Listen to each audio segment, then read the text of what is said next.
خویندرونو د خپل هیواد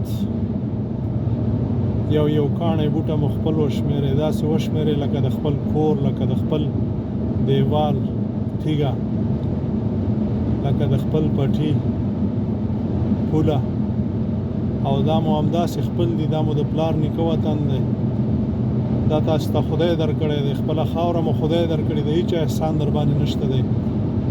او که خپله خاوره تاسو خلکو ته پرېږدئ، ظالمانو ته یې پرېږدئ، دشمنانو ته یې پرېږدئ او خپله ګټه ته نه اخلئ، او خپل ولس تاسې پردو ته پرېږدئ چې وژني یې، بېعزته کوي یې، ظلم جبر ورسره کوي، نو دا د خدای پاک د امر نه خلاف کار دی. خدای پاک به د موږ او تاسې نه پوښتنه کوي.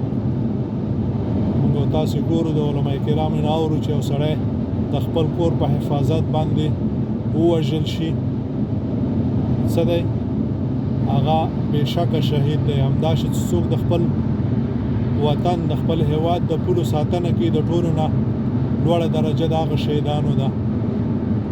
شهید چیش ته وایي؟ همدغې ته وایي که نه چې په خپل مال باندې، په خپل کور باندې، په خپل کورنۍ باندې، په خپل ګاونډي باندې، په خپلې خاورې باندې، په خپل ولس باندې مړ شي، د هغې په ساتنې باندې ووژل شي، هغې ته وایي شهید. عزیزانو، خپل وطن مو را خپل کړئ او خپل یې وشمارئ، لکه څنګه چې د خپل پټي په پوله باندې په رور ډز کوئ، په تره زوی باندې ډز کوئ. دا د شریعت خلاف کار دی.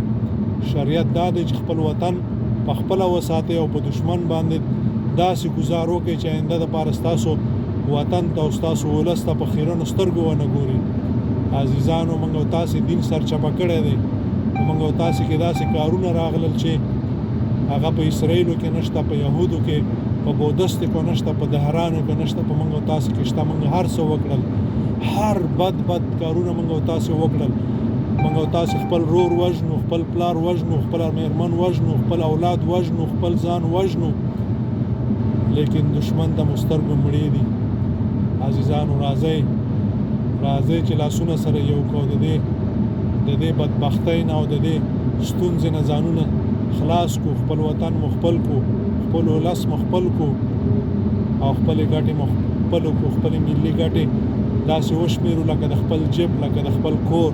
او دا همداسې دي، یوازې شمېرل نه دي. عزیزانو، په یووالي کې مو د دنیا او د آخرت ګټې دي. راځئ چې لاسونه سره ورکړو، راځئ چې یو بل وزغمو. الله مو ښاد و آباد لره. السلام علیکم ورحمة الله.